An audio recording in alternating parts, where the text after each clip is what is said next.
And we are live, ladies and gentlemen. We are live.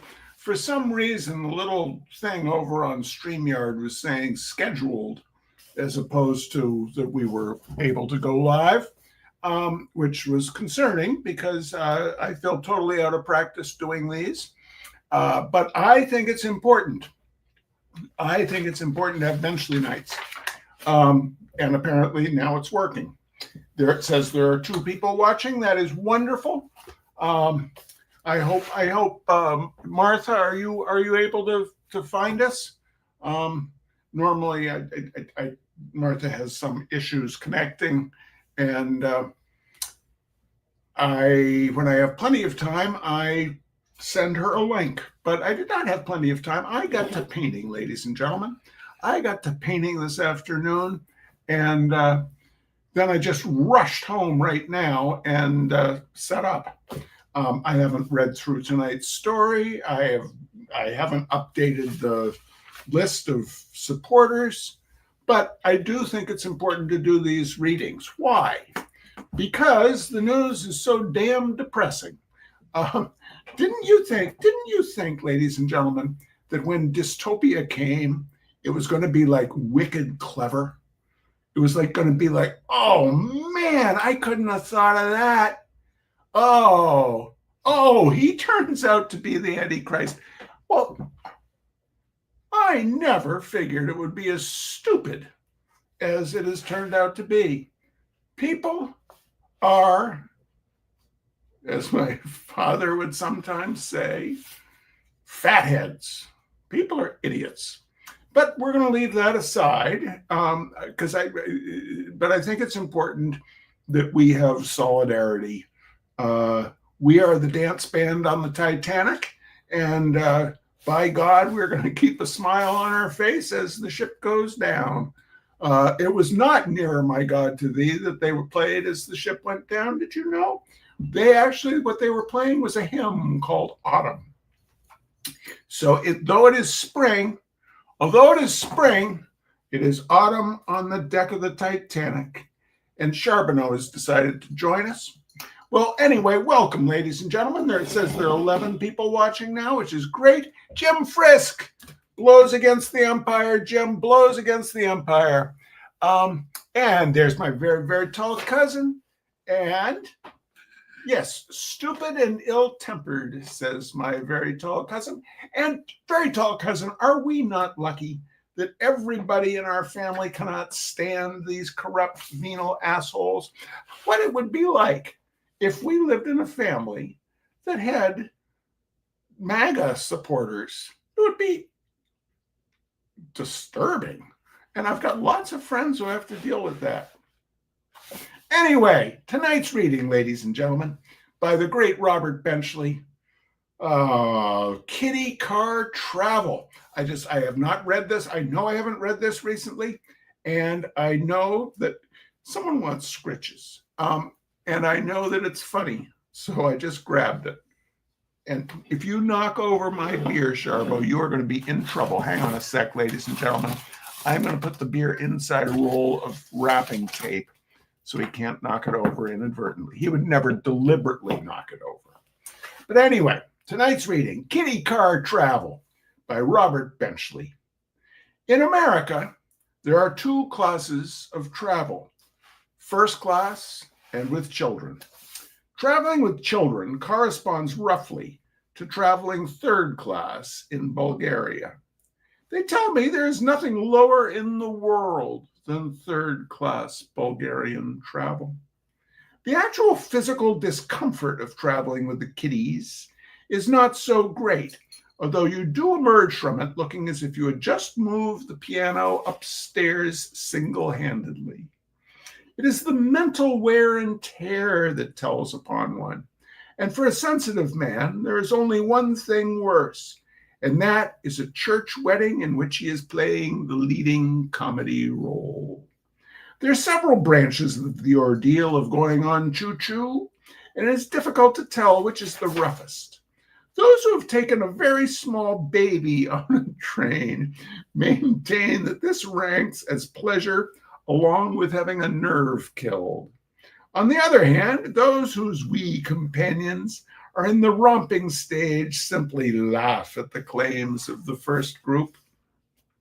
Sometimes you will find a man who has both an infant and a romper with him. Such a citizen should receive a salute of 21 guns every time he enters the city, and should be allowed to wear the insignia of the Pater Dolorosa, giving him the right to solicit alms on the cathedral steps. There is much to be said for those who maintain that rather should the race be allowed to die out than that babies should be taken from place to place along our national arteries of traffic. On the other hand, there are moments when babies are asleep. Oh, yes, there must be. Oh, yes, there are. There must be. But it is practically a straight run of 10 or a dozen hours for your child of 4.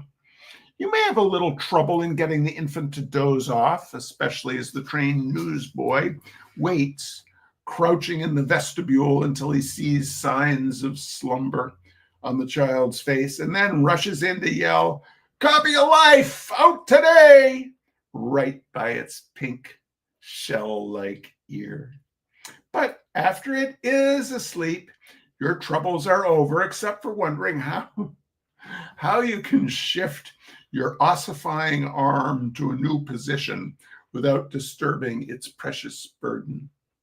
If the child is of an age which denies the existence of sleep, however, preferring to run up and down the aisle of the car rather than sit in its chair, at least a baby can't get out of its chair unless it falls out, and even then it really can't go very far. Then every minute of the trip is full of fun.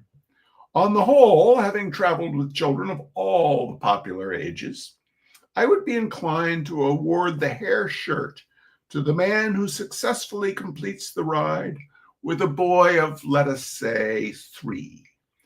In the first place, you start with the pronounced ill will of 2/3 of the rest of the occupants of the car. You see them as they come in before the train starts, glancing at you and yours with little or no attempt to conceal the fact that they wish they had waited for the 4 o'clock. Across from you is perhaps a large man who, in his hometown, has a reputation for eating little children. And here's the picture, ladies and gentlemen. Here's the picture of Mr. Benchley and his little charge. Now, obviously, he is taking a parlor car, ladies and gentlemen. That is an American parlor car of the first part of the 20th century. Wonderful drawing by the great Glyas Williams. He wears a heavy gold watch and chain and wants to read through a lot of reports on the trip. He is just about as glad to be opposite a small boy as he would be if it was a monkey and a hurdy-gurdy. In back of you is a lady in a black silk dress who does not like the porter. Ladies in black silk dresses always seem to board the train with an aversion to the porter. In fact, the fact that the porter has to be in the same car with her makes her fussy to start with. And when she discovers that in front of her is a child of 3 who is already eating, you simply have to give him a lemon drop to keep him quiet, at least until the train starts. She decides that the best thing to do is simply to ignore him and not give him the slightest encouragement to become friendly. The child therefore picks her out immediately to be his buddy. For a time, after things get to going, all you have to do is answer questions about the scenery. This is only what you must expect when you have children, and it happens no matter where you are. You can always say you do not know who lives in that house, or no, you do not know what that cow is doing. Sometimes you don't even have to look up when you say that you don't know. That part is comparatively easy. It is when the migratory fit comes on that you will be put to the test. Suddenly, you look and find the boy staggering down the aisle, peering into the faces of people as he passes them. "Here, come back, Roger," you cry, lurching after him and landing across the knees of the young lady 2 seats down. Roger takes this as a signal for a game and starts to run, screaming with laughter. After 4 steps, he falls and starts to cry. On being carried kicking back to his seat, he is told that he must not run down the aisle again. This strikes even Roger as funny because it is such a flat thing to say. Of course he's going to run down the aisle again, and he knows it as well as you do. In the meantime, however, he is perfectly willing to spend a little time with the lady in the black silk dress. "Here, Roger," you say, "don't bother that lady." "Hello, little boy," the lady says nervously and tries to go back to her book. The interview is over as far as she is concerned. Roger, however, thinks it would be just dandy to get up into her lap. This has to be stopped, and Roger has to be whispered to. He then announces that it is about time that he went to the washroom. You march down the car, steering him by the shoulders, and both lurching together as the train takes the curves and attracting wide attention to your very obvious excursion. Several kindly people smile knowingly at you as you pass, and they try to pat the boy on the head, but their advances are repelled, it being a rule of all children to look with disfavor on any attentions from strangers. The only people they want to play with are those who hate children. On reaching the washroom, you discover that the porter has just locked it and taken the key with him, simply to be nasty. This raises quite a problem. You explain the situation as well as possible, which turns out not to be well enough. There is every indication of loud crying and perhaps worse. You call attention to the borough's restless screen sign, which you are just passing, and you stand in the passageway by the drinking cups, feverishly trying to find things in the landscape as it whirls by, which will serve to take the mind off the tragedy of the moment. You become so engrossed in this important task that it is some time before you discover that you are completely blocking the passageway and the progress of some 15 people who want to get off in Utica. And here's the picture, ladies and gentlemen. Here's the picture. Look at him showing the Bartlett Restless Screen Company sign to little Roger. Will the people wanting to get off in Utica have to wait? There is nothing for you to do but head the procession and get off first. Once out in the open, the pride and prop of your old age decides that the thing to do is pay the engineer a visit and starts off up the platform at a terrific rate. This amuses the onlookers and gives you a little exercise after being cramped up in that old car all the morning. The imminent danger of the train starting without you only adds to the fun. At that, there might be worse things than being left in Utica. One of them is getting back on that train again to face the old gentleman with the large watch chain. The final phase of the ordeal, however, is still in store for you when you make your way and Roger's way into the dining car. Here, the plunging march. Any of you who've ever taken trains, the plunging march. What a great turn of phrase. Here, the plunging march down the aisle of the car is multiplied by 6. The diner is never any nearer than 6 cars. Usually, it's part of another train. On the way, Roger sees a box of animal crackers belonging to a little girl and commandeers it. The little girl, putting up a fight, is promptly pushed over, starting what promises to be a free-for-all between the two families.